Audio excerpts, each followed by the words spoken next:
Hello everybody, welcome back to Ignatius. Before the start of this clip, I would like to ask you to click the subscribe button, and this is the only YouTube channel that covers political and historical issues of China in both Mandarin and English. Okay, now let's begin. So to understand China's political system, it'll be very necessary and needed to understand the reasons why such a political system has come into place. Such reasons not static, it's not stable, it is dynamic and very coincident. In my point of view, the historical development does have a certain routines and can be predicted to some extent, but everything that has happened before will become a very important factor into the next stage of historical development. It may not play a decisive role immediately, but in a lot of juncture of historical development, it'll be collaborating with other factors and will lead to some predictable and unpredictable results. In the last two sessions, I basically described China's unification dynasty's establishment. The reason of its establishment is about geographic and the production power features. And now I would like to discuss more about, during such kind of development, how China's mindset of philosophy and culture has experienced its reshape and reshape. When there is an enemy, there is a need to conquer and win over the enemy. In the spring and autumn period, the right and music to sustain the stability of Zhou dynasty has collapsed. The vassals and the vassals attacking between each other is inevitable. It is very important to defeat the enemy and win over the authority. That is a common goal, it's a common aim that every vassal was chasing after. In this special period, peace and war can take place in over one night. A lot of heroes comes to their stage, they debate, they teach, they help the army to conquer the city, they help the prince to get into power, they wander between different countries and try to sell their strategies to rule the country. Confucius, the very ancestor of China's knowledgeable persons, may not have any imagination or any idea that his mindset and academia mindset will have such important impact upon China's following 2,000 years of dynasty's history. Confucius' school was called Confucianism. He thought the reason that ongoing fighting between the vassals is because of the collapse of the existing right of Zhou dynasty. So he opened up his school and promoted a kind of benevolence mindset, disciplined by the blood ties within a family. He thinks the very basic nature of the world is about human beings, and the basic ties between human beings is the blood. The blood ties has helped to establish a family. From this point of view, the country's establishment is a kind of conjuncture, the combination of thousands of and millions of families. Therefore, if you want to maintain the stability of a country, it'll be very necessary to maintain a positive and sustainable relationship within a family. Confucius admires the elders. He promotes such ideology, which is called familial piety. He thinks that a family should be in charge of elder man's hand, and the junior people should listen to and respect and feed the elder people. That is what is called familial piety. The family is also a very basic unit of production and should be disciplined by the order of elder and junior. In his view, the human beings should not exist being isolated from the family. Therefore, there is no such a thing as privately owned property, because all the property and production resources belongs to the family, and the family should listen to the elder people. Therefore, the elder people has the power and rights to assign the property and labor force and job to different family members. So, if we extend such kind of piety into a higher level, to the country level, it'll be the loyalty to the people who are in power. I mean, in the power of the government. So there are five derivations from the two basic ideology of benevolence and loyalty. That is called 仁义礼智信, which is benevolence, righteousness, manners, wisdom, and faith. Confucius promotes to love people with a benevolent heart, to be merciful, and to treat the leader, our bosses, with loyalty and trust. We should discipline ourselves by the manners and right, and should deal with different kinds of business with wisdom and faith. But it would be very hard for such an extension of blood ties to explain one ultimate question. That is, where does the legitimacy of the power of the emperor come from? Confucius has been very upset for being asked about the afterlife. He said, if you don't know how to live, how can you know the life after that? But when it comes to the rituals towards the ancestors, Confucius regarded as a very important thing.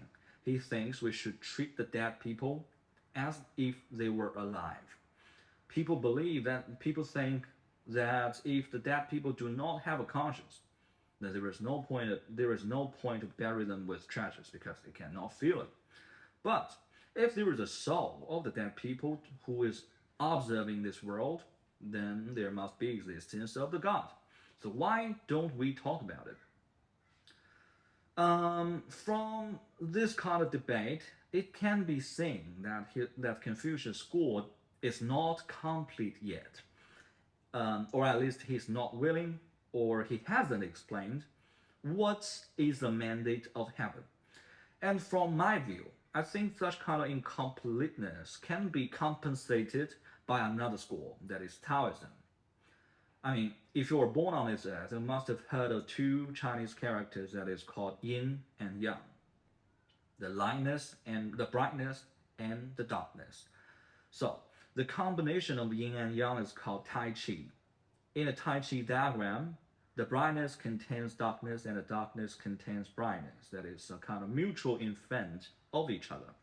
Such diagram has explained China's ancient philosophical ideology, the critical thinking ideology.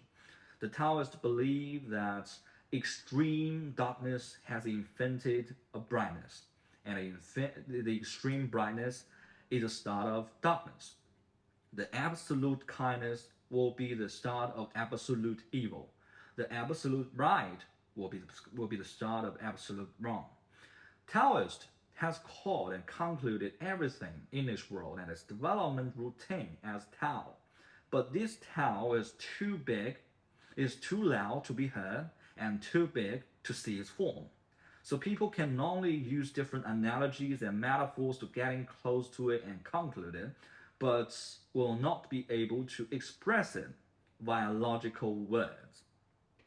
Maybe this is the very reason that Confucius believed in Tao, but not in a specific religion. So that is why he refused to answer any specific questions about God and the devils. He is more intending to strengthen or to stratify people's morality order in such kind of blood zone, because that will be a step closer to the nature of Tao. Taoist yin and yang is from Zhou Yi. I mean, if you know Chinese a bit, you can tell the name's meaning by its shape. Zhou means Zhou dynasty, and Yi means change. That is a kind of study about how patterns and things change in this world. In the Zhou dynasty, it was used for prophecy. Some people believe in Confucius' elder life, he has tried to re-edit this book, and some others believe that he's just learned it but not editing it. But it is undeniable that Confucius believed every student of his school should learn Chou Yi in their later life, in their elder life when their mindset has become mature. This book is called 易经, or in English, the Book of Change. It has described 64 ways of matters change, the things change, via the free combination of 8 diagrams. And the book believes such kind of patterns and routines can be applied to explain everything in this world. Now we come to the legalism. In Chinese, we call it 法家. It is headed by a person called Shangyang. He believes that everything in this world under the sun should be following the power. Or in another word, the power should come in the first place when ruling a country. He believes that the people and the government is against each other at the birth. So when the peasants are stronger, the country will be weak. And when the people are weak, the country will be stronger. So he thinks there will be a need of law to express the rewards and punishments to let the peasants fear and respect the government. But the government should provide a promotion channel for the basic units of the society, the peasants, to change their life so that they can contribute to the country affairs. So the peasants have a request for the government, and the government has laws to control the peasants. That will be a polarized ruling method of big government and small human beings. Under such a system, the peasants should be very brave to fight for the country, but should be very cowarded to fight with their neighbors. And we know that Qing Dynasty has finally fulfilled the unification via this method, but has failed to sustain the ruling via this method. As I have indicated last session, China's political system has come to a relatively stable form in the Han Dynasty, that is called a Cent. Let the Cent rule the country, or the Confucianism as the outfit and legalism as the core. Under this system, the morality was used to guide the peasants to follow specific disciplines, and the laws were used to express rewards and punishments. But such kind of combination, isn't it another expression of yin and yang? So until now, we can conclude that the ancient philosophical patterns of ancient China are these 3: Taoist, Confucianist, and legalist. If you're interested in it, you can search for other resources, and I will list some of names of books in a comment channel. These 3 thoughts will be the keys for you to open the gate of China's ancient history and the tradition. No matter it is ancient China or modern China, the 3 cores of nature, the 3 spiritual cores of the nature are inextricable. Thank you very much. That'll be today's video.